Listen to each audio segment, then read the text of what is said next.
اسلامی تاریخ اور افکار اور دنیا پر اس کے اثرات۔ الحمدللہ رب العالمین والصلاة والسلام علی محمد وآلہ واصحابہ اجمعین۔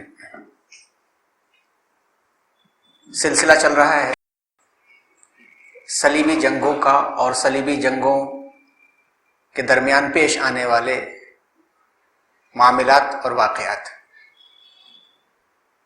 گزشتہ ہفتے ہم لوگوں نے صلیبی جنگوں میں پہلی صلیبی جنگ اور دوسری صلیبی جنگ کی تفصیلات معلوم کی۔ یہ بات ہمارے ذہن میں رہے کہ کس سلسلے میں اسلامک ہسٹری کا جو سیشن چل رہا ہے اور اس کے مقاصد کیا ہیں، پرپس کیا ہے، یہ ہمارے ذہن میں رہنا چاہیے۔ جب اس بات کا آغاز ہوا تھا تو اس وقت یہ بات بھی سامنے آئی تھی کہ 11ویں سینچری اور 12ویں سینچری عالم اسلام کے لیے ایک بہت بڑا جھٹکا تھا۔ ایسے دور میں ہوا تھا اور ایسے وقت میں ہوا تھا کہ جس وقت ایک طرف اسلامک اسکالرز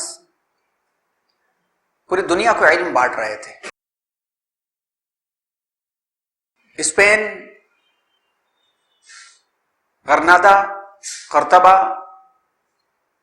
یہاں سے نکلنے والی چیزیں یورپ میں روشنی بکھیر رہی تھی۔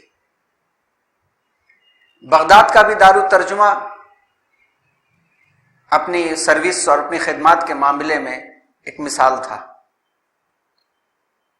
عین اسی وقت میں تقریباً 225 سال ایسے گزرے کہ اسلامک ورلڈ جو تھا اس کے بیچ کا حصہ بہت بری طرح سے ہل گیا، بلکہ یوں کہا جائے تو بیجا نہ ہوگا کہ عالم اسلام پوری طرح سے تباہ ہوتے ہوتے بچ گیا۔ اس سے صاف سبق ہمیں ملتا ہے کہ پبلکلی عوامی جو دانشوری ہوتی ہے، علمی کام جو ہوتے ہیں، اس کی ایک حیثیت الگ ہے اور سسٹم اور نظام اور حکومت کی حیثیت ایک الگ ہے، اور دونوں کا اثر ایک دوسرے کے اوپر پڑتا ہے۔ جیسا کہ اس کے پہلے کے سیشنز میں ہم لوگوں نے یہ دیکھا کہ جب حکومت کے معاملے کو لے کر کے چھوٹے چھوٹے اپنے سیکٹرز بنا لیے، تو چھوٹے چھوٹے سیکٹرز بنانا، چھوٹی چھوٹی حکومتیں قائم کرنا غلط بات نہیں ہے، لیکن صرف زمین حاصل کرنے کی خاطر ایک دوسرے پر کو ظلم کرنا اور دو بلیوں کو اپنی روٹی کے بٹوارے کے لیے بندر کو انوائٹ کر لینا، دونوں بلیوں کے حصے میں تباہی ہے، نقصان ہے۔ جو ایک کہانی بہت مشہور ہے کہ دو بلے لڑ گئے کہ روٹی کا بٹوارا برابر نہیں ہو رہا ہے، اور انہوں نے بندر کو انوائٹ کر ڈالا، اور بندر نے آ کر کے جو حشر کیا، دونوں کو دونوں بھوکے رہ گئے، کچھ بھی ہاتھ میں لگا نہیں۔ عالم اسلام کا بھی معاملہ یہی ہوا کہ چھوٹے چھوٹے پیمانوں پر حکومتیں قائم کی گئیں، وہ غلط نہیں تھا۔ خدمات گھر میں بھی حاکم بن کر کے کی جا سکتی ہیں، پوری دنیا کا بھی حاکم بن کر کے خدمت کی جا سکتی ہے، لیکن صرف زمین حاصل کرنے کے لیے اپنے دشمنوں کو انوائٹ کر لینا، مدعو کر لینا، یہ ایک ایسا نقصان ہے کہ نہ ان کے ہاتھ میں کچھ رہتا ہے نہ ان کے ہاتھ میں رہتا ہے۔ اس کی سب سے بڑی مثال یہ کروسیڈ وارز ہے اور صلیبی جنگیں، اور وہاں پر دوسری مثال بھی ہمارے سامنے آئی تھی کہ اللہ تبارک و تعالیٰ اپنے نظام اور اپنے بندوں کے سسٹم کو درست رکھنے کے لیے بڑے بڑے القابات اور بڑے بڑے ناموں اور بڑے بڑے سسٹم کے محتاج نہیں ہے، کہ جب عالم اسلام پر صلیبی جنگوں کا سایہ گہرا ہوتا چلا گیا تو خلافت عباسیہ جو بہت بڑا نام رکھتی تھی، بہت بڑا ماضی میں اس کا کردار تھا، اس کا نام اور اس کا کردار کچھ کام نہیں آیا۔ اللہ تبارک و تعالیٰ نے پہاڑوں پر رہنے والے ایک ٹرائبل اور ایک گروہ کو کھڑا کیا جس میں سے سلجوقی حکمران نکلے، اور انہی سلجوقی حکمران میں سے عماد الدین زنگی اور نور الدین زنگی، انہوں نے آ کر کے اس گہراتے ہوئے بادل کو روکا اور نہ صرف روکا بلکہ ان کے دربار میں پلنے والے صلاح الدین ایوبی، ان کا کردار ایسا ہے کہ اللہ تعالیٰ نے بر وقت ان کو کھڑا کیا. اگر وہ نہ ہوتے تو اسی وقت عالم اسلام ختم ہو چکا ہوتا. آج ہم یہی عنوان دیکھیں گے اور کس طرح سے صلاح الدین ایوبی کے ذریعے سے اللہ تعالیٰ نے یہ کردار ادا کروایا. یہ دیکھیں اور یہ سنیں اور اسے سبق حاصل کریں، اور سبق حاصل کرنے کے ساتھ ساتھ اپنے پس منظر میں، اپنے بیک گراؤنڈ میں مسلم ملکوں کے حال دیکھیں اور اس وقت کے مسلم ممالک کے حالات دیکھیں تو جیسا لگتا ہے کہ تاریخ بالکل دہرائی جانے والی.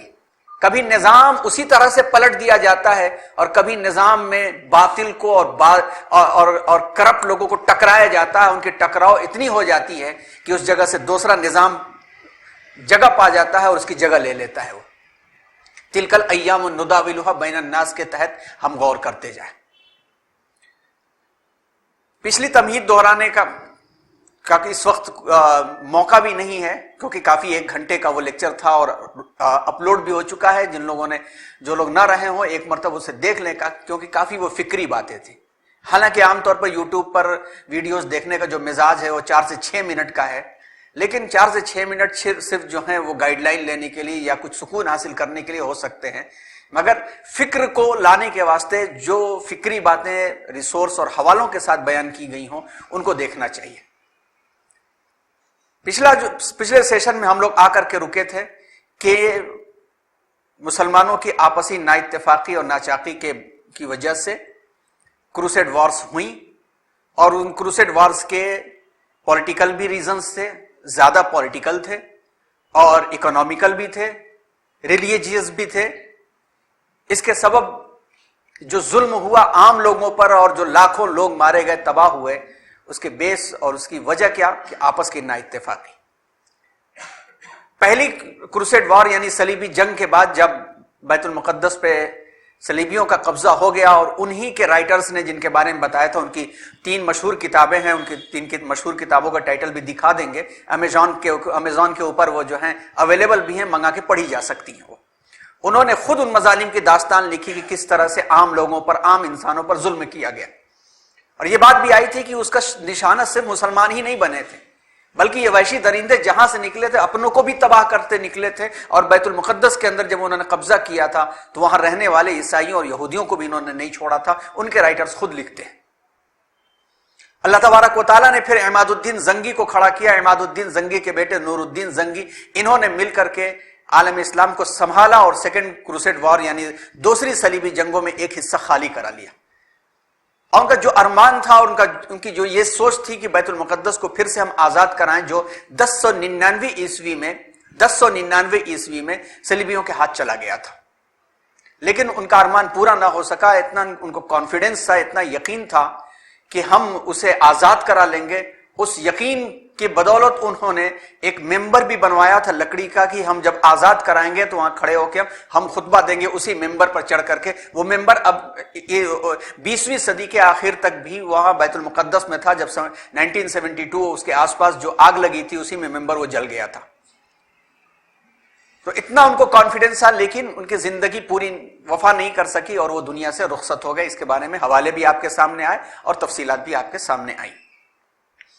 نور الدین زنگی رحمت اللہ علیہ کی فوج میں پنپ رہے تھے، بڑھ رہے تھے سلطان صلاح الدین ایوبی.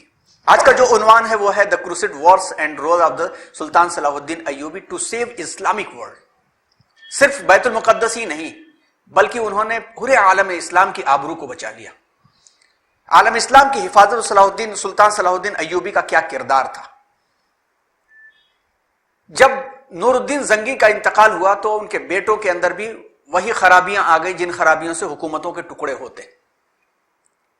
لیکن سلطان صلاح الدین ایوبی نے اس وقت میں اپنے دائرے کار کو بڑھایا، اپنی حکومت کو بڑھایا اور آہستہ آہستہ کر کے ان کی حکومت عالم اسلام کے اکثر حصے پر چھا گئی. جو حصہ آپ کو نظر آ رہا ہے یہ پورا کا پورا سلطان صلاح الدین ایوبی کے حصے میں تھا. اور ایسا نہیں تھا کہ انہوں نے زمین حاصل کرنے کے لیے ان کے پاس بہت طاقت تھی، بہت بڑا خاندان تھا اور انہوں نے بڑھ چڑھ کر کے سازشوں کے ذریعے سے اسے حاصل کیا. اپنے آپ کو بچانے کے لیے اور اسلامک ورلڈ کو بچانے کے لیے کہیں کہیں انہیں مجبوراً آگے بڑھنا پڑا. کچھ مثالیں آگے سامنے آپ کے آتی. جس وقت یہ سلطان صلاح الدین ایوبی کے ہاتھ میں یہ علاقہ تھا تو رومن امپائر کے قریب قریب رومی سلجوقی حکومت قائم تھی، اور زنگی حکومت اتنی دوری تک رہ گئی تھی، اور پھر عباسی حکومت دیکھیے سمٹ کر کے کہاں آ گئی تھی۔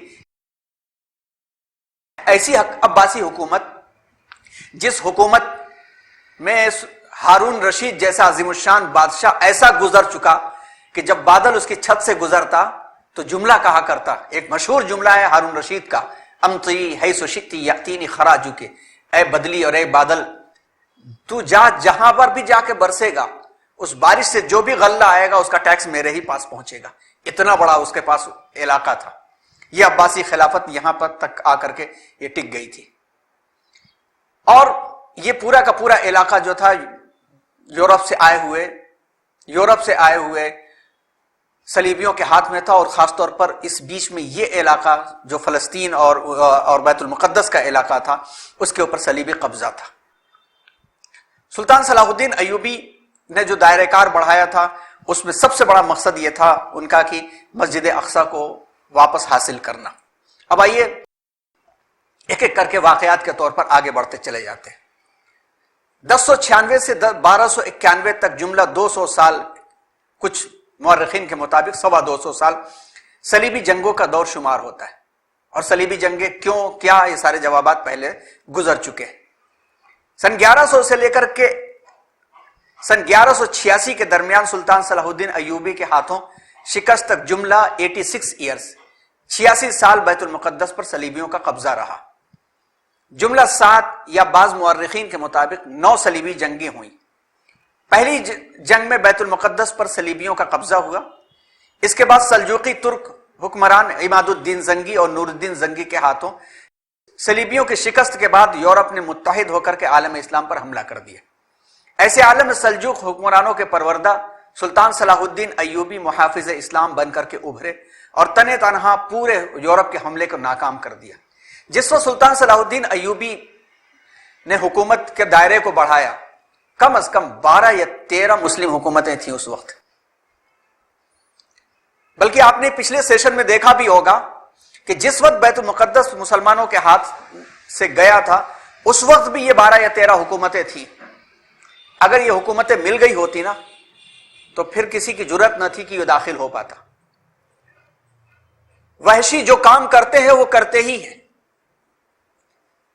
غلطی ان کی ہے ایک انسان ہونے کے ناطے، لیکن اس سے بڑے مجرم وہ ہیں جو درندوں کو دروازہ کھول کر چھوڑ دیں، آ جاؤ مجھے چیر پھاڑ کرو۔ تو یہ چھوٹے چھوٹے جو حکمران آپس میں لڑ رہے تھے، ان سے بڑھ کر کے وہ مجرم ہیں جنہوں نے معصومہ کے خون بہانے کے لیے موقع فراہم کیا۔ اور خیر وہ ان کی درندگی تو آپ نے انہی کے یورپین ہسٹورینز کی زبانی آپ نے سنا اور دیکھا آپ نے۔ تھے کون سلطان صلاح الدین ایوبی؟ مولانا علی میاں صاحب لکھتے ہیں کہ صلاح الدین ایوبی کی ذات آن حضرت صلی اللہ علیہ وسلم کا مستقل معجزہ اور اسلام کی صداقت اور ابدیت کی روشن دلیل ہے۔ صداقت، سچائی، ابدیت فار ایور۔ ایک متوسط مڈل کلاس کے درجے کے کردی تھے وہ، شریف زادہ اور خاندانی سپاہی کی حیثیت سے ان کا نشو و نما ہوا۔ ان کی جو پرورش ہوئی، ان کا جو ڈیولپمنٹ ہوا ایک سپاہی کی حیثیت سے ہوا۔ نہ کوئی شاہی خاندان ان کا تھا اور نہ تو کوئی بہت بڑا ان کا قبیلہ تھا۔ مصر کی فتح اور صلیبیوں کے مقابلے میں میدان میں آنے سے پہلے کوئی اندازہ نہیں کر سکتا تھا کہ یہ کرد نوجوان بیت المقدس کا فاتح اور عالم اسلام کا محافظ بنے گا۔ کوئی نہیں جانتا تھا، ان تک کو بھی نہیں پتا تھا۔ لیکن جب اللہ تعالیٰ کو ان سے کام لینا منظور ہوا تو اس کا غیبی سامان کیا گیا۔ ان کو ان کے ولی نعمت جنہوں نے پالا تھا، نور الدین زنگی نے سخت اصرار و حکم سے مصر بھیجا۔ بلکہ صلاح الدین ایوبی کے جو قاضی خاص تھے بہاؤالدین ابن شداد لکھتے ہیں کہ سلطان نے مجھ سے خود کہا، بیان کیا کہ میں بڑی ناگواری اور مجبوری سے مصر آیا تھا، زبردستی مجھ کو خلیفہ نے یعنی نور الدین زنگی نے مصر بھیجا تھا، میں مصر آنا نہیں چاہتا تھا، میری مرضی سے نہیں ہوا۔ میرا معاملہ بالکل وہی ہے کہ وَعَسَىٰ أَن تَكْرَهُوا شَيْئًا وَهُوَ خَيْرٌ لَكُمْ، کہ بہت ساری باتیں ایسی ہیں جن کو تم ناپسند کرتے ہو مگر اسی میں تمہارے لیے خیر چھپا ہوا رہتا ہے۔ یہ بہت بڑا سبق ہمارے لیے کہ کسی بھی قربانی کے معاملے میں جب مشورے کی مرضی سے طے ہو جائے بات، جب اجتماعیت کسی بات کو طے کر دے تو اس میں خیر سمجھتے ہوئے قدم بڑھا دینا چاہیے. ممکن ہے کہ آتش غم تو جس کو ہے سمجھا وہ تیرے مقدر کے ستارے کی چمک ہو. صلاح الدین ایوبی کا یہی معاملہ تھا. وہ اڑ گئے ہوتے کہ نہیں میں وہاں جا کر کے سپاہی بن کر کے نہیں جاؤں گا, اور وہ چھوڑ کے نکل گئے ہوتے تو کتنا بڑا نقصان ہوتا. یہ اللہ کا طریقہ ہے, اللہ کی قدرت ہے. اللہ تعالیٰ کس سے کیسے کام لیتے ہیں اور کہاں سے کس کو عروج عطا فرماتے ہیں, یہ تاریخ میں ہمارے سامنے صاف طور پر واضح طور پر موجود ہے. آپ کا نام نامی صلاح الدین ہے. ایوبی والد نجم الدین ایوب کی طرف نسبت ہے. بعض لوگ اس مغالطے میں آ جاتے ہیں کہ ایوبی سے ان کی نسبت حضور اکرم صلی اللہ علیہ وسلم کے خاص صحابی بلکہ رشتے سے ماموں لگنے والے حضرت ایوب انصاری سے ہے. ایسا نہیں ہے. حضرت ایوب انصاری اور حجاز سے ان کا کوئی تعلق نہیں ہے, یہ کردی ہیں. آپ 1138 میں موجود عراق کے شہر تکریت میں پیدا ہوئے. ان کی زیر قیادت ایوبی سلطنت نے مصر, شام, یمن, عراق, حجاز اور دیار بکر پر حکومت کی. سلطان صلاح الدین ایوبی رحمۃ اللہ علیہ کو بہادری, فیاضی, حسن خلق, سخاوت, بردباری کے باعث نہ صرف مسلمان بلکہ مسیحی بھی عزت کی نگاہ سے دیکھتے. ہو سکتا ہے آپ میں سے کسی کے سامنے یہ بات بھی ہو کہ ناروے میں ایک آرگنائزیشن ہے جو ہر سال صلاح الدین ڈے مناتی ہے. BBC کی رپورٹ ہے, وہ رپورٹ آخر میں آپ کو سناتے ہیں. آپ کا پورا خاندان نسلاً کرد ہے. یہ قوم اب بھی عراق, شام, ترکی, ایران میں پائی جاتی ہے. آپ جانتے ہیں کہ کردی اس وقت تاریخ میں آیا جب صدام حسین کے خلاف جنگ کا معاملہ پیش آیا. ان کے بارے میں کہا جاتا ہے کہ یہ بابل, نینوا کے میدانوں اور پہاڑوں پر رہنے والے قدیم ترین لوگ ہیں. کرد 300 سال قبل مسیح ایران سے شام تک پھیلے ہوئے اس علاقے میں آباد رہے جس کو کردستان کہا جاتا ہے. اور 7ویں صدی مسیحی میں کرد مشرف با اسلام ہوئے. یعنی 7ویں صدی مسیحی کا مطلب یہ ہے کہ حضور اکرم صلی اللہ علیہ وسلم کے دنیا میں تشریف لانے کے اس فوراً بعد ہی, جیسے ہی اسلام حضرت ابوبکر صدیق رضی اللہ تعالیٰ عنہ کے دور کے آخر میں قزاقستان اور آذربائیجان تک پہنچا, اس وقت یا اولین وقت میں یہ دامن اسلام میں یہ داخل ہو گئے تھے. صلاح الدین ایوبی کے والد اور اہل خاندان مشرقی آذربائیجان کے گاؤں دوین کے رہنے والے تھے. ان کا تعلق قبیلے حدانیہ کی ایک شاخ روادیہ سے تھا جو کہ کردوں کا ایک بہت بڑا قبیلہ تھا. سلطان صلاح الدین ایوبی کے دادا شاوی اپنے دونوں لڑکوں ایوب نجم الدین اور شیر کو اسد الدین کو لے کر بغداد منتقل ہو گئے تھے. ایوب اور شیر کو ملک شاہ سلجوقی کے کوتوال شہر کے عملہ میں داخل ہوئے. آپ جانتے ہیں کہ سلجوقی ترک تغرل و سنجر تذکرہ آیا آپ لوگوں کے سامنے نا, یا تغرل و سنجر کا آئین جہانگیری یا مرد قلندر کے انداز ملوکانہ, 2-3 سیشن پہلے یہ تذکرے آ چکے تھے. اس میں ملک شاہ عرب ارسلان جن کے زمانے میں امام غزالی اور توسی اور پھر جلال الدین رومی جیسی شخصیات تھے جن کا تذکرہ انشاءاللہ آئے گا, آئندہ کسی سیشن میں آئے گا. تو پہلے ایوب اور شیر کو ملک شاہ سلجوقی کے کوتوال شہر کے عملے میں داخل ہوئے سپاہی کی حیثیت سے. ایوب اس کے بعد عماد الدین زنگی سے متعلق ہو گئے اور پھر ترقی کرتے ہوئے قلعہ بعلبک وغیرہ کے محافظ بنا دیے گئے. تو مرتبہ ان کا بڑھتا چلا گیا. سلطان صلاح الدین شروع میں سلطان نور الدین زنگی کے ہاں ایک فوجی افسر تھے. مصر کو فتح کرنے والی فوج میں سلطان صلاح الدین ایوبی میں موجود تھے اور اس کے سپہ سالار شیر کو صلاح الدین ایوبی کے چچا تھے. مصر فتح ہونے کے بعد صلاح الدین ایوبی کو 564 ہجری میں مصر کا حاکم مقرر کیا گیا. یعنی اگر اس کو عیسوی طریقے پر دیکھا جائے تو 1174 وغیرہ کے قریب کا زمانہ بنتا ہے. اسی زمانے میں 569 ہجری میں انہوں نے یمن بھی فتح کر لیا اور نور الدین زنگی کے انتقال کے بعد صلاح الدین ایوبی حکمرانی پر وہ فائز ہو گئے. سلطان صلاح الدین ایوبی نے 1182 تک شام، موصل، حلب وغیرہ فتح کر کے اپنی سلطنت میں شامل کیا. مصر کا خود مختار حکمران بننے کے بعد صلاح الدین ایوبی نے صلیبیوں کے خلاف جہاد کو اپنی زندگی کا نصب العین یعنی اپنا موٹو بنا لیا. مگر ملت اسلامیہ کی شومیہ قسمت ہمیشہ کی یہ رہی ہے کہ اسلام کے سرفروش غازی اور مجاہد کو صلیبیوں کے خلاف جہاد میں مسلم حکمرانوں کی طرف سے مدد اور تعاون کے بجائے مخالفتوں اور سازشوں کا سامنا کرنا پڑا. اس میں ایک بڑا مشہور واقعہ آتا ہے کہ ایک افسر تھا جو عباسی حکومت کی طرف سے مصر میں متعین تھا، کیونکہ اس زمانے میں یہ 10-12 چھوٹی چھوٹی جو حکومتیں تھیں یہ اپنے طور پر خود مختار حکومت تھی، اپنے طور پر حکومت چلاتی تھی، لیکن اپنے آپ کو کوئی خلیفہ نہیں کہتا تھا. خلیفہ سبھی عباسی خلیفہ کو ہی مانتے تھے. جب کوئی مشہور ہو جاتا تو خلیفہ کی خدمت میں اپنی کارکردگی کو بھیجتا. خلیفہ جو ہے اس کو اجازت بھیجتے، اس کو کہا جاتا خلعت عطا کرنا، جیسا کہ حضرت ٹیپو سلطان شہید رحمۃ اللہ علیہ کو بھی عطا ہوئی تھی خلافت عثمانیہ کی طرف سے. تو خلیفہ کی طرف سے ایک نہ ایک نمائندہ اس ملک میں موجود ہوتا تھا. فاطمی دور حکومت میں بھی مصر میں فاطمی حکومت تھی. سلطان صلاح الدین ایوبی کے بعد جو ہے وہ حکومت ختم ہوئی. فاطمی دور حکومت میں بھی وہ حاکم سوڈانی تھا اور وہ مصر میں موجود تھا، اور اس کا شر اتنا تھا اور اتنا مضبوط یہ تھا کہ اس کا بڑا خیال رکھا جاتا تھا اور اپنی منمانیاں بہت کرتا تھا.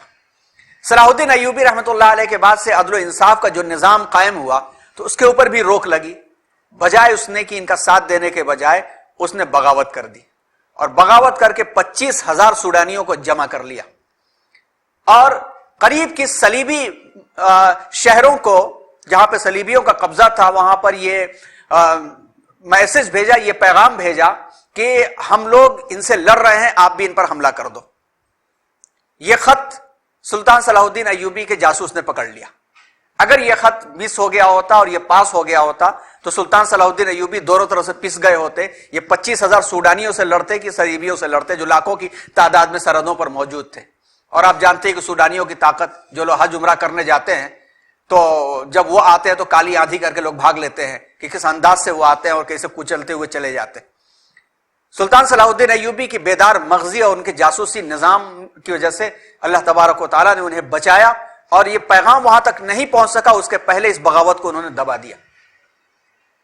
اسی بیچ میں ایک دن بالکل قریب تھا جو یہ اشاسین تھے، حشاشیین جو کہے جاتے ہیں، جو حسن ابن صباح کا جو قلعۃ الموت جو تھا باطنی فرقہ، اشاسین کہے جاتے ہیں، اردو میں حشاشیین کہے جاتے ہیں، جنہوں نے سینکڑوں بڑے بڑوں کو مارا تھا. نور الدین زنگی کو بھی انہوں نے قتل کیا تھا. ان کی بھی تفصیلات آ چکی ہے، کسی کو اگر پڑھنا ہو، ان کی ڈیٹیلز پڑھنا ہو تو دو جگہ مل جائے گی.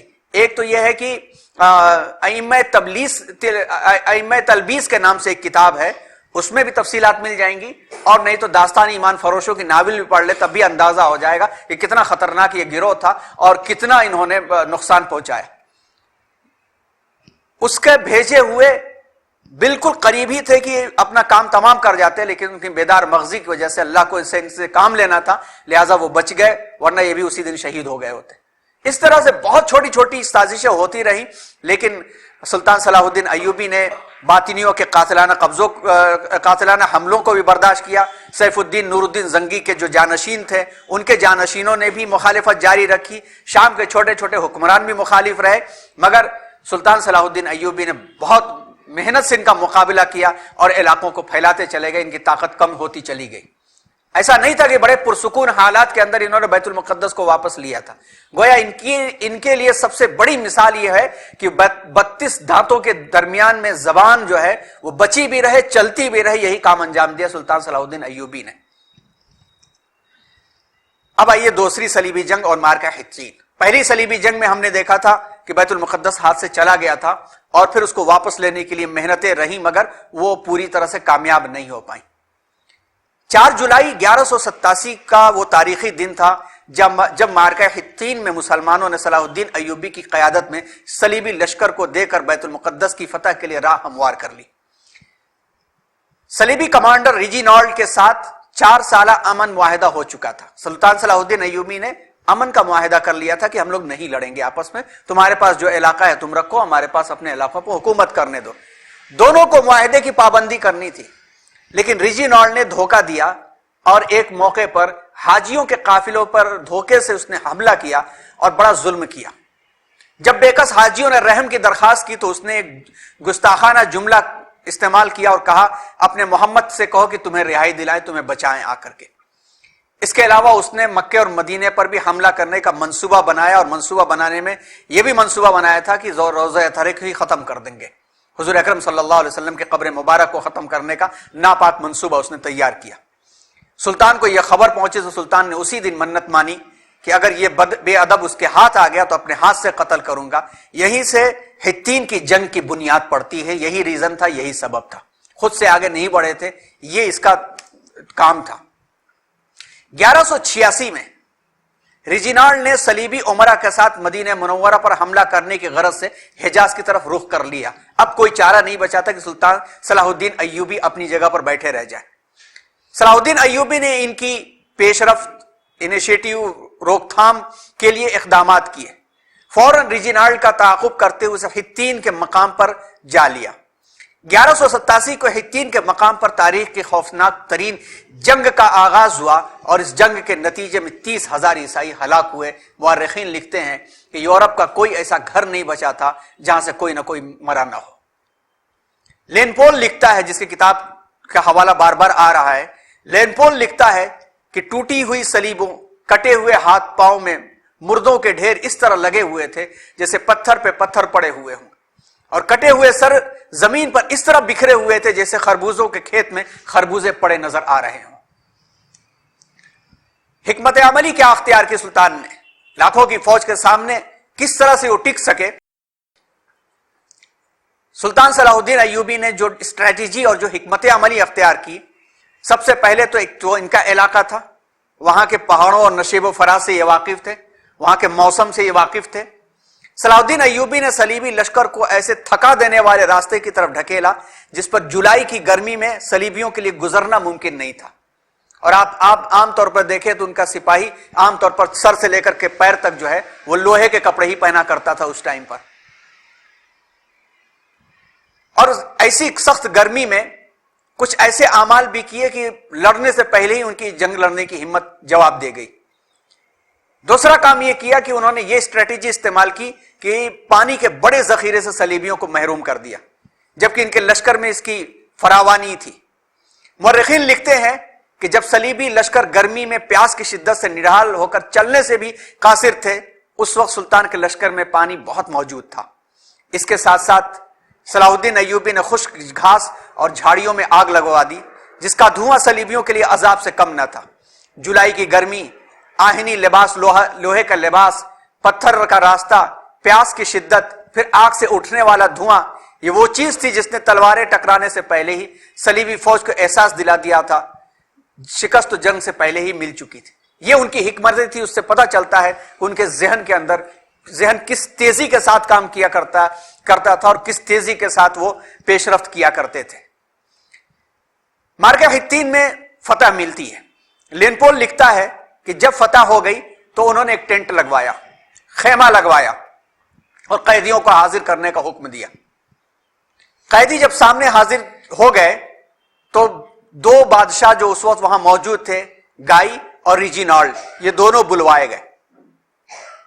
یروشلم کے بادشاہ جو گائی تھا، اس نے اس کو اپنے بغل میں بٹھایا سلطان صلاح الدین ایوبی نے، اور اس کا چہرہ دیکھ کر کے ان کو احساس ہوا کہ گرمی کی شدت سے پیاس اس کو لگی ہوئی ہے، تو انہوں نے برف میں ٹھنڈا کیا ہوا پانی منگوایا اور اس کے ہاتھ میں گلاس دیا۔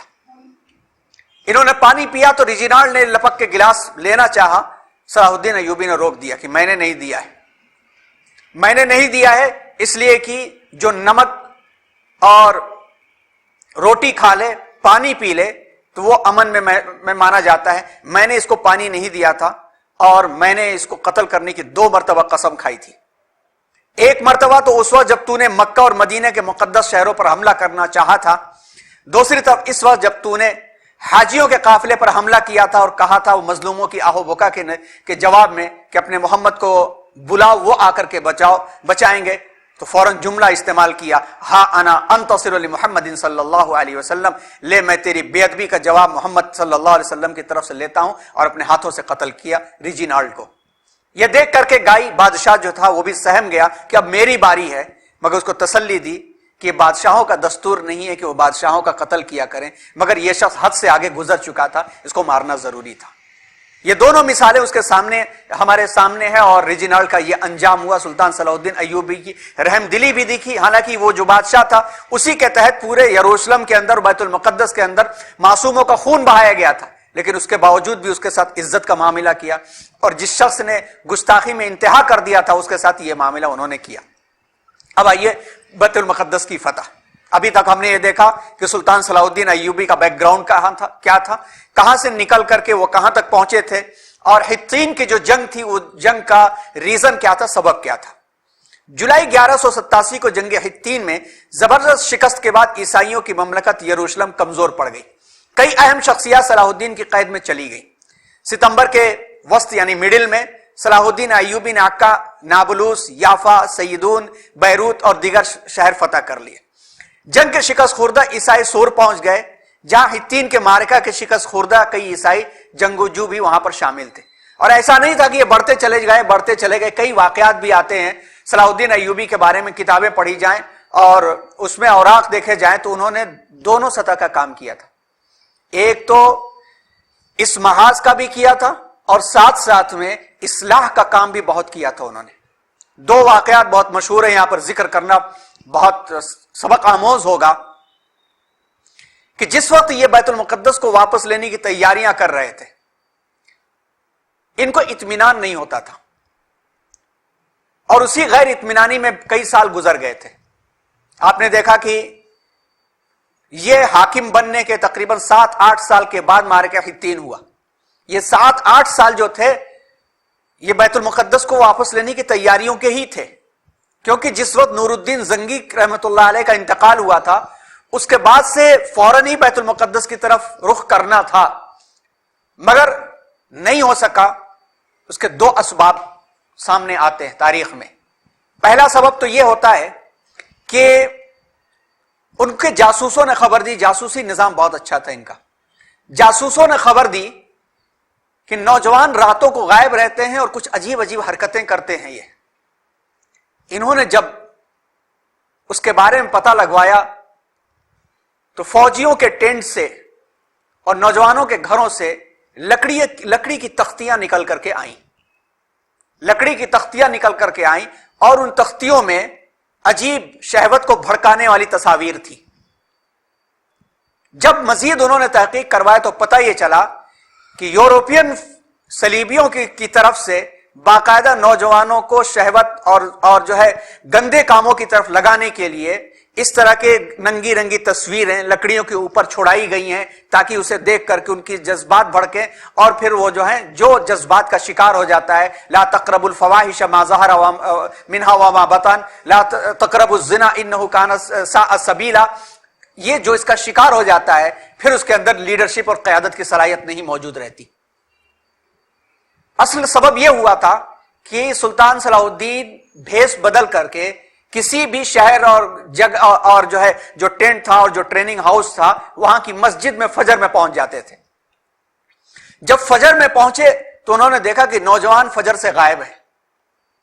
اس کے بارے میں انہوں نے بعد میں یہ ریسرچ کروایا، تحقیق کروایا تو پتا چلا کہ اس طرح کی حرکتیں چل رہی ہیں اور فوراً انہوں نے حکم کروایا، ایک طرف لگوا کر کے یہ ساری تختیاں ضبط کروائیں، سخت سزائیں دی کہ جس کے پاس بھی مل جائے گا وہ بہت ہی سخت سزا اسے دی جائے گی. ایک طرف یہ کام کیا تو دوسری طرف انہوں نے داعیوں کو اور علماء کو بلا کر کے بھیجا کہ نماز کی تلقین کرو پہلے، کہ جو قوم رب کے سامنے مل کر کے کھڑی نہ ہو سکے وہ دشمنوں کے ساتھ سامنے کھڑی ہو کر کے کیا محاذ سنبھال سکے گی.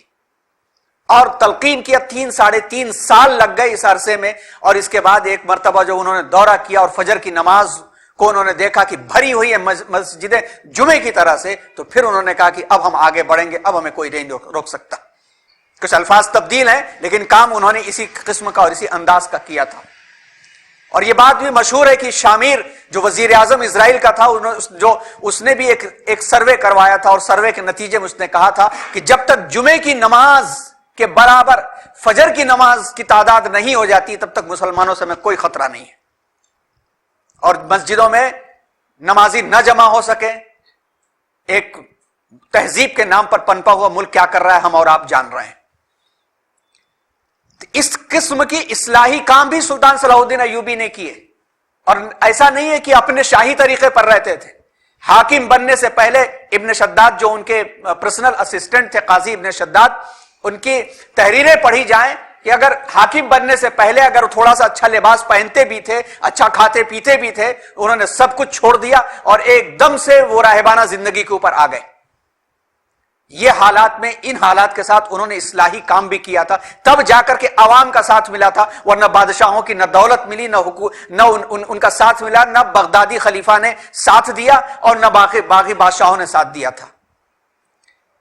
سلطان صلاح الدین ایوبی اب جو ہے یہ سب تیاریوں کے بعد بیت المقدس کی طرف رخ کرتے، صلیبی ہار چکے تھے اور حطین کے مارکے کے بعد کئی ایسے جنگجو تھے جو قید تھے، جن میں بیلن ایبلینی بھی شامل تھا، جو اپنے اہل خانہ کو واپس لانے کے لیے اس نے مطالبہ کیا کہ بیت المقدس کی جانے کی ہمیں اجازت دے دی جائے اور ہم وہاں جا کر کے اپنے اہل خانہ کو واپس لے کر کے آ جائیں گے۔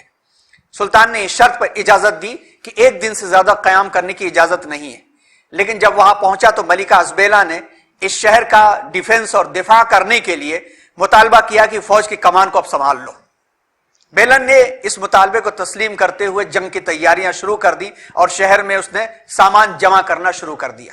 سلطان امن کے ساتھ لینا چاہتے تھے، لیکن حالات بدل گئے اور سلطان نے پھر محاصرہ کر لیا، گھیراؤ کر لیا بیت المقدس شہر کا۔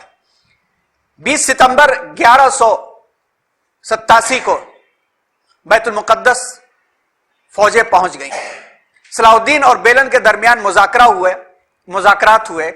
بغیر خون خرابے کے صلاح الدین شہر کو واپس حاصل کرنا چاہتے تھے، لیکن شہر کے عیسائیوں نے شہر کو لڑے بغیر دینے سے انکار کر دیا اور پرامن طریقے پر منع کر دیا۔ 1 ہفتے تک مزاحمت کے بعد صلیبیوں نے ہتھیار ڈالے، رحم کی درخواست کی اور بیت المقدس 88 سال کے بعد دوبارہ، عیسوی طریقے کو دیکھا جائے تو 88 سال اور چاند کی تاریخ کے اعتبار سے دیکھا جائے تو 90 سال کے بعد دوبارہ مسلمانوں کے قبضے میں آیا اور تمام فلسطین سے مسیحی حکومت کا خاتمہ ہو گیا۔ بیت المقدس کی فتح سلطان صلاح الدین ایوبی کا عظیم الشان کارنامہ تھا۔ اس نے مسجد اقصی میں داخل ہو کر نور الدین زنگی کا تیار کردہ ممبر اپنے ہاتھ سے مسجد میں رکھا۔ اس طرح نور الدین زنگی کی خواہش بھی صلاح الدین ایوبی کے ہاتھوں پوری ہوئی۔ یہ تھی داستان اب تک کی۔ اب جو ہے فتح بیت المقدس کے بعد کے حالات سامنے دیکھے جائیں۔ 27 رجب المرجب، اور آپ جانتے ہیں 27 رجب کو کیا ہوا تھا؟ شب معراج تھی۔ حضور اکرم صلی اللہ علیہ وسلم نے تمام انبیاء کی امامت کہاں کرائی تھی؟ بیت المقدس میں کرائی تھی۔ اللہ تبارک و تعالیٰ نے یہ دن متعین کیا۔ 27 رجب المرجب بروز جمعہ سن 583 ہجری مطابق 1187 کو سلطان صلاح الدین ایوبی بیت المقدس میں داخل ہوئے۔ اتفاق سے قبل اول میں نبی آخر الزماں صلی اللہ علیہ وسلم نے بھی اسی دن امامت فرمائی تھی اور معراج میں تشریف لے گئے تھے۔ اللہ تعالیٰ نے اس طرح کا مبارک موقع انہیں عطا فرمایا۔ قاضی ابن شداد لکھتے ہیں کہ عظیم الشان فتح تھی۔ اس موقع پر اہل علم کی بڑی جماعت تھی، ہر طرف دعا، تحلیل اور تکبیر کا شور بلند تھا۔ بیت المقدس میں جمعے کی نماز ہوئی۔ قبۃ الصخرہ، کیونکہ یہ بیت المقدس ہے، یہ قبۃ الصخرہ ہے جس کو ہمیشہ یاد رکھا جائے۔ یہ جو گولڈن کلر کا جو ٹامب ہے، جو گنبد ہے، وہ بیت المقدس نہیں ہے، مغالطے میں کبھی کبھی تصویروں میں پیش کیا جاتا ہے۔ یہ قبۃ الصخرہ ہے جس کو خلیفہ عبد الملک ابن مروان نے تعمیر کروایا تھا، اس پتھر کے اوپر جس چٹان پر براق کو باندھا گیا تھا۔ بیت المقدس اصل میں یہ ہے جو اسی حالت میں، پرانی حالت میں موجود ہے۔ تو قبۃ الصخرہ پر جو صلیب نصب تھی اسے ہٹایا گیا۔ ایک عجیب منظر تھا، اسلام کی فتح مندی اور اللہ کی مدد کھلی آنکھوں سے نظر آ رہی تھی۔ فتح ہو گئی۔ یہی وہ بیت المقدس ہے جس کو پچھلے سیشن میں ہم لوگوں نے دیکھا تھا کہ اسرائیل فوجیں، صلیبی فوجیں جب داخل ہوئی تھی تو داخل ہونے کے بعد 60 سے 70 ہزار لوگوں کا خون کس طرح بہایا گیا تھا، کس طرح سے تڑپتے ہوئے لوگوں کو جلایا گیا تھا۔ نہ صرف مسلمان بلکہ وہاں رہنے والے وہ عیسائی جو رومن کیتھولک اور شام کے چرچ کو نہیں مانتے تھے، ان کے ساتھ بھی یہی معاملہ ہوا اور یہودی تمام کے تمام جلا دیے گئے تھے۔ یہ ان کے مورخین لکھتے۔ لیکن جب سلطان صلاح الدین ایوبی کے ہاتھ میں یہ علاقہ آیا تو ایک شاعر کہتا ہے، عربی شاعر، وَشَمَائِلٌ شَهِدَ الْعَدُوُّ بِفَضْلِهَا وَشَمَائِلٌ شَهِدَ الْعَدُوُّ بِفَضْلِهَا وَالْفَضْلُ مَا شَهِدَتْ بِهِ الْأَعْدَاءُ۔ اپنے کردار و اخلاق کو تراشے ایسا، خون کے پیاسے بھی اسی فضل کا اعتراف کرے۔ یہ تھا سلطان صلاح الدین ایوبی کی مثال۔ اور یہ کسی مسلم رائٹر کے الفاظ نہیں ہیں، اس لیے یہاں پہ مسلم رائٹر کے الفاظ ہی نہیں پیش کیے گئے۔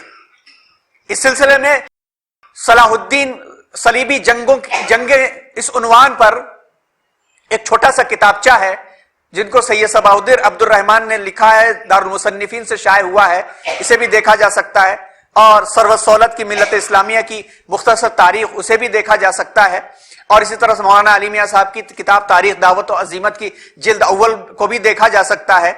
ان تمام میں ان لوگوں نے جو حوالے دیے ہیں زیادہ تر انہی لوگوں کے حوالے دیے ہیں۔ اس میں سے صلاح الدین لکھتے ہیں یہ لوگ and the fall of Jerusalem, Stanley Lane Poole اس نے لکھی ہے کتاب، اس کتاب کے اقتباسات جگہ جگہ دیے گئے ہیں۔ دوسری کتاب ہے the life and legend of Sultan Salahuddin, Jonathan flips کی کتاب ہے۔ اس کتاب کے بھی ریفرنس لیے جا سکتے ہیں، یہ کتاب بھی اویلیبل ہے، منگائی جا سکتی ہے، ان کے بھی اقتباسات جگہ جگہ لیے ہیں، ہم بھی منگا رہے ہیں یہ تینوں کتابیں۔ The history of the decline and fall of Roman Empire, یہ کافی 6 وائلومز کے اندر ایک جگہ بھی یہ ہے، اور یہ ایڈورڈ گبن کی کتاب ہے، ان کے بھی اقتباسات جگہ جگہ بیان کیے گئے۔ لکھتے ہی ہے لین پول لکھتے ہیں صلاح الدین نے کبھی اپنے تئیں اپنے بارے میں ایسا عالی ظرف اور باہمت نائٹ ثابت نہیں کیا تھا جیسا کہ اس موقع پر کیا، یعنی جب بیت المقدس فتح ہوا۔ جب یروشلم مسلمانوں کے حوالے کیا جا رہا تھا تو اس کی سپاہ اور معزز افسر ذمہ داران نے جو اس کے تحت تھے، شہر کے گلی کوچوں میں انتظام انہوں نے قائم رکھا، امن و امان۔ یہ سپاہی اور افسر ہر قسم کی ظلم و زیادتی کو روکتے تھے، اور اس کا نتیجہ ہوا کہ کوئی واقعہ کسی عیسائی کو تکلیف پہنچنے کا پیش نہیں آیا۔ شہر کے باہر جانے کے کل راستوں پر سلطان کا پہرا تھا۔ نہایت معتبر امیر باب داؤد پر متعین تھا کہ ہر شہر والے کو جو فدیہ دے چکا ہے اسے باہر جانے دیا جائے، امن و امان کے ساتھ اسے باہر جائے۔ گبن لکھتا ہے کہ انصاف کا تقاضا یہ ہے کہ اس فاتح کی رحم دلی کی تعریف کی جائے۔ اس نے مفتوحوں کا مطلب جنہوں نے فتح کیا ہوتا ہے، کانکررز، اس نے مفتوحوں کو کسی کانکرڈ یعنی جن کو فتح کیا جائے، اس نے مفتوحوں کو کسی مصیبت اور پریشانی میں مبتلا ہونے نہیں دیا۔ وہ ان سے بھاری رقمیں وصول کر سکتا تھا، لیکن صرف 30,000 کی رقم لے کر کے اس نے 70,000 قیدیوں کا آزاد کیا، 2-3 ہزار کو تو رحم کھا کر یوں ہی چھوڑ دیا۔ جب یروشلم کی ملکہ اس کے سامنے آئی تو اس نے انتہائی مہربانی کا معاملہ کیا، بلکہ بعض روایتوں میں تاریخ کے اور حوالوں میں یہ بھی آتا ہے کہ اس کی حالت کو دیکھ کر کے ان کی آنکھوں سے آنسو جاری ہو گئے اور اس کے ساتھ رحم کا معاملہ کیا اور اس کو بحفاظت پہنچایا تھا۔ یہ تاریخی فیکٹ ہے جو ان کی کتابوں کے اندر لکھی ہوئی ہیں۔ ایڈورڈ گبن یہ بھی لکھتے ہیں کہ اس نے جنگ کے یتیموں اور بیواؤں میں خیرات تقسیم کی، جنگ کے زخمیوں کا علاج اور دیکھ بھال کے لیے ہر طرح کی سہولتیں فراہم کی۔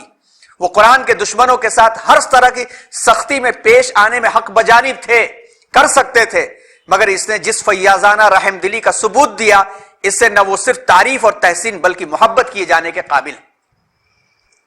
لین پول لکھتے ہیں کہ صلاح الدین کے بھائی ملک العادل نے 1000 غلام صلاح الدین سے مانگ کر آزاد کر دیا۔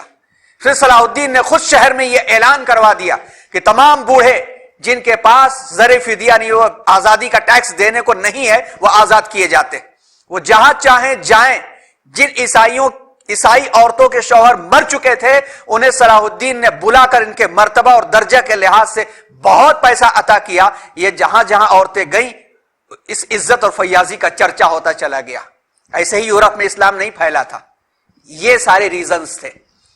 یہ عزت و آبرو بچا کر کے جو عورتیں گئیں اور ان کا جو احترام کیا گیا، اور انہوں نے یورپ میں جا کر کے دیکھا تو یورپ میں فوجیں نہیں پہنچی مگر یہ دعوت پہنچی، جس کی وجہ سے بہت تیزی کے ساتھ ہم دیکھتے ہیں، اور تاریخ اٹھا کر کے پڑھ لیں، ہسپانیہ سے لے کے امریکہ تک ایک کتاب ہے اس میں بھی دیکھ لیں اٹھا کر کے، تو یہ پتہ چلتا ہے کہ یہی سارا کردار تھا جس کی وجہ سے تیزی کے ساتھ جو ہے وہ دامن اسلام میں آ گئی۔ مورخ جوناتھن فلپس نے سلطان صلاح الدین کی زندگی پر اپنی کتاب the life and legend of Sultan Salahuddin میں لکھا ہے کہ یروشلم کے مسیحی شہریوں کو کچھ ایسا دیکھنے کو نہیں ملا جس کی وہ توقع کر رہے تھے۔ وہ سوچ رہے تھے کہ جیسے ہم داخل ہو کر کے تباہ کر چکے تھے ویسے یہ بھی داخل ہو کر کے تباہ کر دیں گے۔ مسلمانوں کے گھیراؤ یعنی محاصرے کے دوران یروشلم کی خواتین نے، لیڈیز نے اپنے بال کٹوا دیے تھے تاکہ اپنے آپ کو چھپا سکیں کہ عورتیں ہیں، اپنی عزت بچا سکیں، سپاہیوں کی نظر میں نہ آئے، کیونکہ ان کے سپاہیوں نے تو یہی کام کیا تھا، جو عورتیں نظر آ گئی تھی ان کی عزتوں کو تباہ کر دیا تھا۔ لیکن فلپس لکھتے ہیں کہ فتح یروشلم پر قبضہ مکمل ہونے کا مرحلہ طے ہونے کے بعد سلطان صلاح الدین ایوبی نے خاص طور پر عورتوں کے بارے میں معاملے میں رحم کا معاملہ کیا، مظاہرہ کیا، جس کے بارے میں وہ مشہور تھے، اور نہ صرف مظاہرہ کیا بلکہ جن کے شوہر مر چکے تھے ان کو پیسہ دے دے کے عزت کے ساتھ ان کے گاؤں پہنچایا، ان کے شہر پہنچایا۔ یہی وہ یروشلم تھا جس کی سن 1099 فتح کے بعد صلیبیوں نے یروشلم میں داخل ہو کے موقع پر یہاں ہر طرف لاشیں تھی، مرد، عورت، بچے، کوئی تلوار سے بچ نہیں سکا تھا، جیسا کہ لیبان نے لکھا ہے کہ یہ فوج بچوں، جوانوں، بوڑھوں سب کو قتل کرتی رہی، چاروں طرف لاشیں ہی لاشیں دکھائی دیتی، اس قدر خون بہا کی لاشیں تیرتی پھرتی تھیں۔ بیت المقدس کے مسلمانوں کے علاوہ یہودی، غیر مقلد عیسائی یعنی جو چرچ کو نہیں مانتے تھے ان کے مخصوص، ان کا بھی قتل عام 8 دنوں تک ہوتا رہا، تقریباً 60 سے 70 ہزار آدمی مارے گئے۔ انہی صلیبیوں نے چند 80 سالوں پہلے یہ کردار انجام دیا تھا، اور صرف 87-88 ایئرز کے بعد، 87-88 سالوں کے بعد یہ کردار دنیا کے سامنے آیا، اور یہ کردار جن کے ہاتھوں آیا وہ سلطان صلاح الدین ایوبی تھے۔ لین پول لکھتا ہے کہ سلطان صلاح الدین ایوبی کے ان احسانات پر ہم غور کرتے ہیں تو وہ وحشیانہ حرکتیں ہمیں یاد آ جاتی ہیں جو شروع کے صلیبیوں نے 1099 میں یروشلم کی فتح پر کی تھی، جب گاڈفرے آف بوئلن ٹینکرو یروشلم کے کوچے بازار سے گزرے تو وہاں مردے پڑے اور جاں بلب زخم سے لوٹتے تھے۔ ان بے گناہ مسلمانوں کو صلیبیوں نے سخت اذیت دے کر کے تڑپا کے مارا تھا، ان کو زندہ جلایا تھا۔ جہاں قدس کی چھتوں اور برجوں پر مسلمان پناہ لیے ہوئے تھے وہیں ان صلیبیوں نے اپنے تیروں سے چھید گرایا تھا، لکھتا ہے لین پول۔ لین پول یہ بھی لکھتا ہے کہ سالزبری کے اسقف کا مطلب سب سے بڑا پوپ ہیوبرٹ الٹر نے صلاح الدین ایوبی سے یہ درخواست کی کہ تربت مسیح یعنی مسیح کی ان کے خیال کے مطابق جو قبر، حالانکہ حضرت عیسیٰ علیہ السلام تو زندہ آسمان پر ہیں، بیت اللحم اور ناصرہ کی دینی خدمت میں شامی عیسائیوں کے ساتھ 2 رومن کیتھولک پادریوں کو بھی شرکت کی اجازت دی جائے۔ کس وقت کہا جا رہا ہے؟ جب حالات اس قسم کے ہیں۔ سلطان کی رحمدلی اور فیاضی کے سلوک کا نتیجہ یہ ہے کہ ایسے لوگوں کو جرأت ہے کہ جا کے بات کر سکتے ہیں، نہ صرف بات کر سکتے ہیں بلکہ اپنی بات منوانے کے لیے ڈیمانڈ کر رہے ہیں۔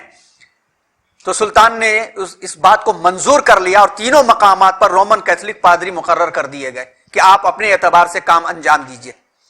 جب صلاح الدین کرک محاصرے میں تھے تو یروشلم کے فرمانروا کی سوتیلی بہن ازبیلا کی شادی کی تقریب تھی، وہاں جشن منایا جا رہا تھا۔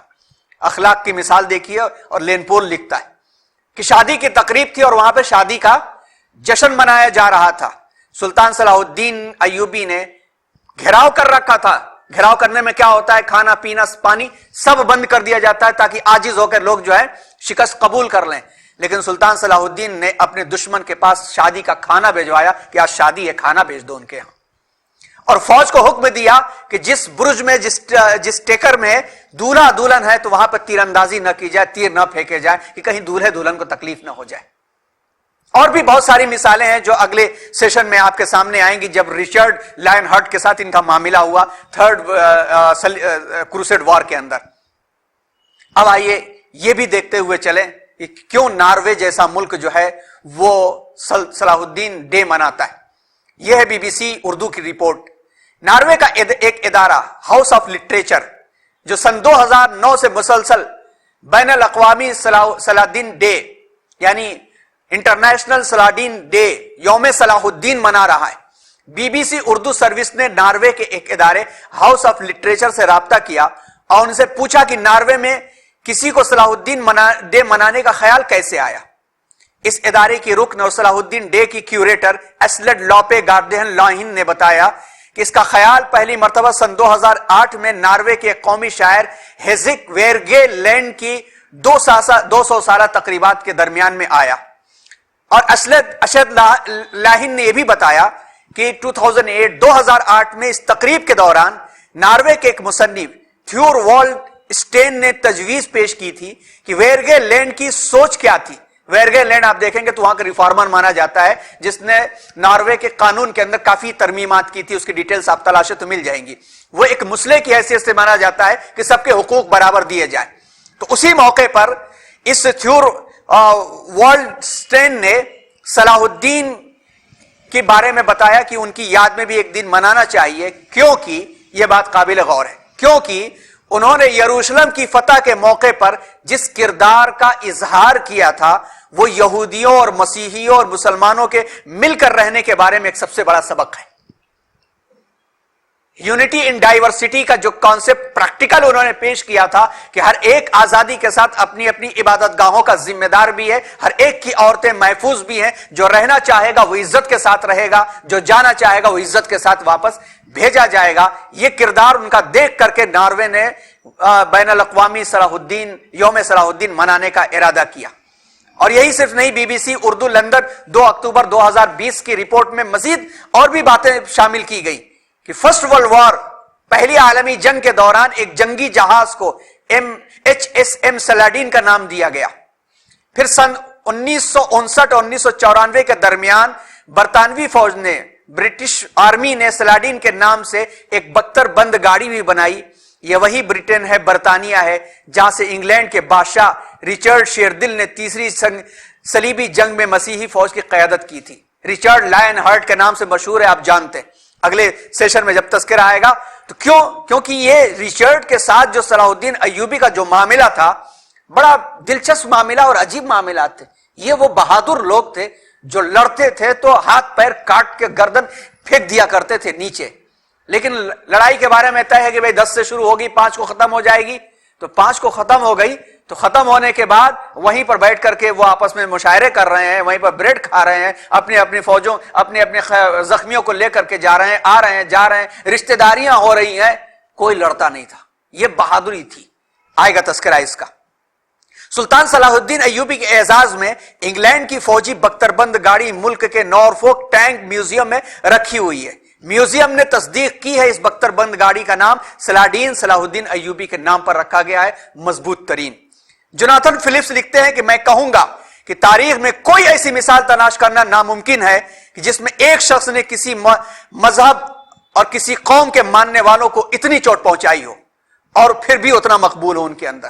تو یورپ میں صلاح الدین ایوبی کا جو کردار ہے وہ کردار ان کے اخلاق کی وجہ سے مشہور ہوا، کہ جس طرح سے انہوں نے عام معافی کا اعلان اور عام طور پر پیش کیا تھا، ایسا کہاں سے لاؤں کہ تجھ سا کہیں جسے، نہیں مثال ملتی ہے، بادشاہوں کی تاریخ میں بھی نہیں ملتی ہے، اور ایسی مثال ملتی ہے تو پیچھے پلٹیں تو ہمیں کچھ مثال مل جائے گی، حضرت عمر ابن عبدالعزیز میں مل جائے گی، پھر اس کے پیچھے پلٹیں تو یہ مثال ہمیں خلفائے راشدین میں مل جائے گی، سیدنا حضرت علی مرتضی، سیدنا حضرت عثمان غنی، سیدنا حضرت عمر فاروق، سیدنا حضرت ابو بکر صدیق، اور اسی طرح سے ہم دیکھیں تو ہمیں مل جائے گی حضرت سعد ابن ابی وقاص، حضرت خالد ابن ولید، اور اسی طرح سے ہمیں مل جائے گی ابو عبیدہ ابن جراح، مثنہ ابن حارث، ایسے لوگوں کی زندگیوں میں مثال مل جائے گی، گویا اسی راہ کے شخص تھے وہ۔